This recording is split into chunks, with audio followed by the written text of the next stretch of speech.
A couple noticed something or someone darting back into the forest during a trail exploration. Just at that time they noticed something seriously wrong with the steering. They pulled over to look at the problem and quickly became stranded. They had gone on this trip to celebrate their wedding anniversary. It was supposed to be a romantic trip, with a picnic at their final destination. Plus, they needed to get away from the hustle and bustle of city life. Unfortunately, this escape turned into a nightmare. The couple got out of the Jeep and tried to fix the problem. However, they noticed that the part was severely damaged and couldn't be fixed. They knew they had to find a way out. As soon as the sun went down, the forest became shrouded in darkness, making it almost impossible to see anything. As they worked on the Jeep, they heard strange noises coming from the bushes. At first, they thought it was just an animal. But the noises became louder and more frequent. The couple began to feel uneasy. They decided it would be best to use some tow straps, zip ties and tighten it all together somehow just to get the Jeep moving. Suddenly, the clown reappeared out of nowhere and was holding a large knife in her hand. The clown tried to give a balloons with blood on it to the couple. The couple was scared out of their minds and didn't know what to do. They tried to run, but the clown was too fast. As the clown approached them, the couple saw something glinting in the bushes. It was a hunting rifle. They grabbed the rifle and aimed it at the clown. The clown laughed, fueling her laughter, waving a large knife at the couple. She continued his approach. The couple didn't know how to shoot, but they had to try. They were left with no other choice. So, the couple pulled the trigger. And the clown fell to the ground. They had hit her on her leg, and she was unable to move. The couple quickly got into their Jeep and drove away, leaving the clown behind. As they drove, they realized that they had just survived a nightmare. They knew that they would never forget the terrifying encounter and that it would haunt them for the rest of their lives. They drove for hours and finally reached a small town. The couple decided to go to the police station and tell them what had happened. The police were skeptical but decided to search the forest. They didn't find any evidence of the clown, but there was blood everywhere. They believed the couple's story. The couple stayed at a motel for the night and tried to get some rest. But the events of the night kept replaying in their minds. They couldn't forget the terrifying experience. The couple spent the rest of their trip recovering from the ordeal, but their relationship was forever changed. Months later, the couple received a mysterious note in the mail. It was written in red ink and read, "I'm still here." The couple was terrified. They didn't know who sent the note, but they knew they had to take it seriously. The couple contacted the police, and the police conducted a full investigation. The police couldn't trace the source of the note, but they found that the clown's body was missing from the forest. The couple decided that it was best to leave everything behind and start over. They moved to a new city and tried to forget about the terrifying encounter. However, they knew that they would never be able to escape their past entirely. Years later, the couple returned to the small town where they had encountered the clown. They wanted to see if they could find out more about the mysterious figure they had encountered in the woods. As they walked through the town, they noticed that people were whispering and pointing at them.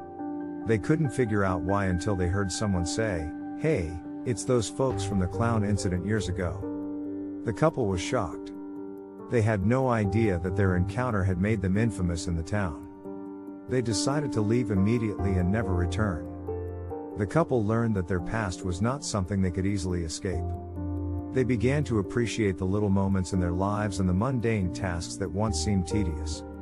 They found joy in simplicity, and they were grateful for each day that passed without any clowns or chainsaws. It is a reminder that life is fragile and that we should cherish every moment. Story 1.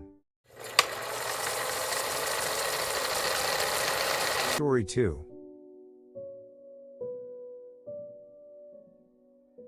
This story started with the sun beating down on the desert landscape as our group set out into Death Valley. Our destination was an old abandoned mine that was rumored to be haunted.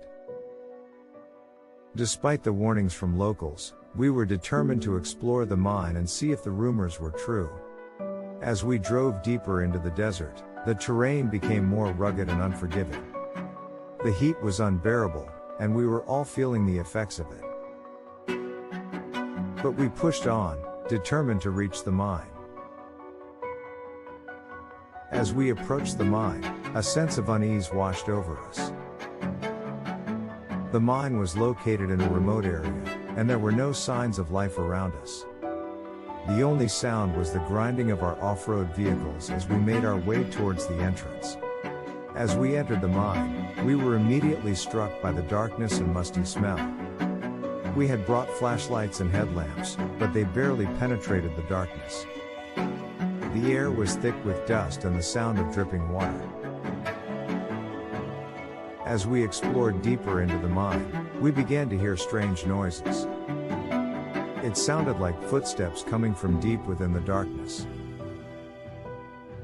We tried to ignore it, chalking it up to our overactive imaginations. But as we continued deeper into the mine, the noises grew louder and more persistent.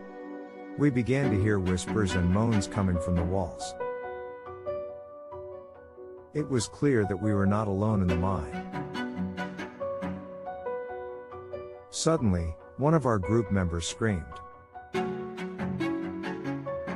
We turned to see him pointing towards the wall, where a figure was slowly emerging from the shadows.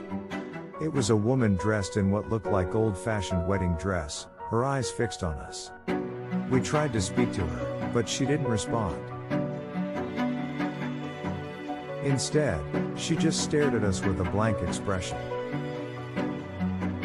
We could feel a sense of dread washing over us, and we knew that we had to get out of there. As we turned to leave the mine, we realized that we were lost. The twisting tunnels and passages all looked the same, and we couldn't remember which way we had come from. Panic set in as we realized that we were trapped in the mine with no way out. As we stumbled through the darkness, we began to hear more noises. It sounded like something was following us, something that wanted to do us harm. We could feel it getting closer and closer, and we knew that we were in grave danger. Just as we were about to give up all hope, we saw a faint light in the distance. It was the entrance to the mine, and we knew that we had to make a run for it. We sprinted towards the light, our hearts pounding in our chests. As we emerged from the mine, we were greeted by a sight that we would never forget. The sun was setting on the desert landscape, casting an eerie orange glow over everything. And standing in the distance was the woman from the mine, watching us with a cold, dead stare. We jumped into our off-road vehicles and sped away as fast as we could. We didn't stop until we were far away from Death Valley, our hearts still racing with fear. To this day, we don't know what happened in that mine. But we know that we never want to go back there again. The experience had left us all shaken and haunted, and we knew that the mine was a place best left forgotten. Story. It was a dark and stormy night, and the howls of the wind echoed through the dense forest. The trees rustled and swayed in the gusts, their branches creaking and groaning under the strain. It was a night when most people would stay indoors, but not Alex.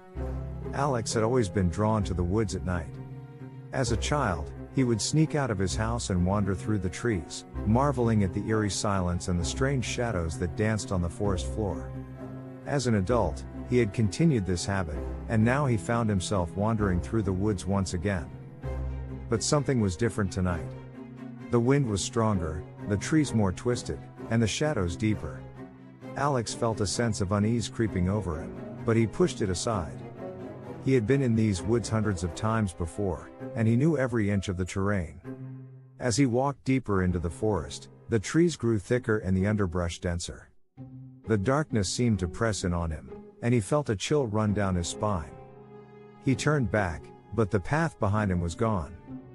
He was lost.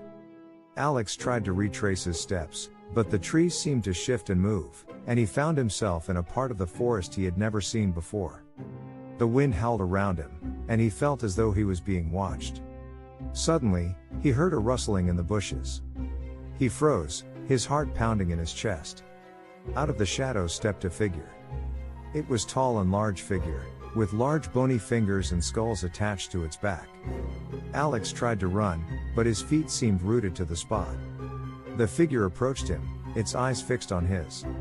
Alex felt a coldness seeping into his bones, and he knew that he was in the presence of something not of this world. The figure spoke, its voice like the wind through the trees. "You have trespassed in our domain, human.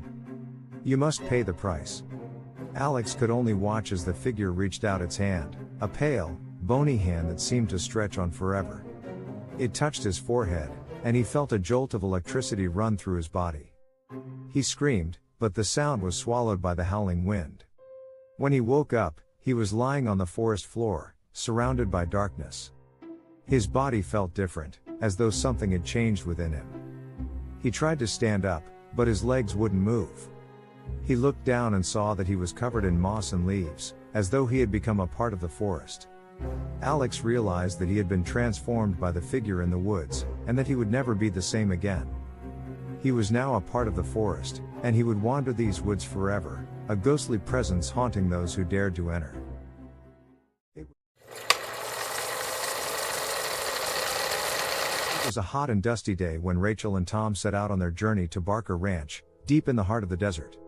The old Jeep rattled and shook as they bounced along the rough roads, but they were excited to explore the isolated area and take in all the unique sights and sounds.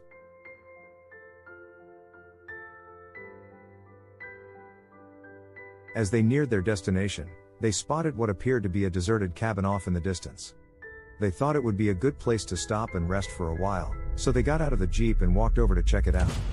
At first glance, the cabin appeared empty, but the couple soon discovered strange markings on the walls, symbols they had never seen before. They heard strange whispers on the wind, and soon they began to hear footsteps coming from inside the cabin. Rachel and Tom were rattled but chalked it up to their imaginations playing tricks on them. But as they continued their drive towards Barker Ranch, strange things began to happen. They saw shadows that seemed to be following them in the corners of their eyes, and the air seemed to grow colder and colder as they drove deeper into the desert. As they set up camp at Barker Ranch, they felt like they were being watched by unseen eyes. They could hear whispers on the wind, and strange shadows seemed to dance in the flickering campfire light.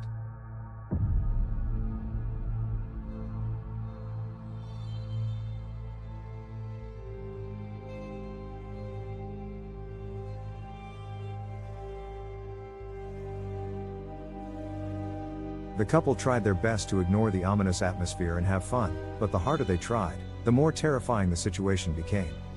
They heard strange noises coming from deep within the desert, and the flickering lights of the stars seemed to be spelling out an eerie message. By the time they were ready to go to bed, the couple was thoroughly rattled. But it wasn't until the middle of the night that the real terror began. They woke up to an odd scraping sound that seemed to be coming from beneath their tent. The noise grew louder and louder until it became a deafening roar, as the entire ground beneath them began to shake and ripple.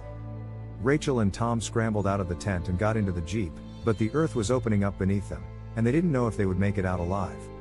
As they raced away from Barker Ranch, they could see that the earth's surface was cracking apart, revealing an unearthly abyss that seemed to lead to another realm. The couple never returned to the desert again, but in their nightmares, they could still hear the whispers and footsteps and see the eerie symbols etched on the walls of the deserted cabin. They had discovered something that was better left unexplored, something that should have remained abandoned in the desert, forever.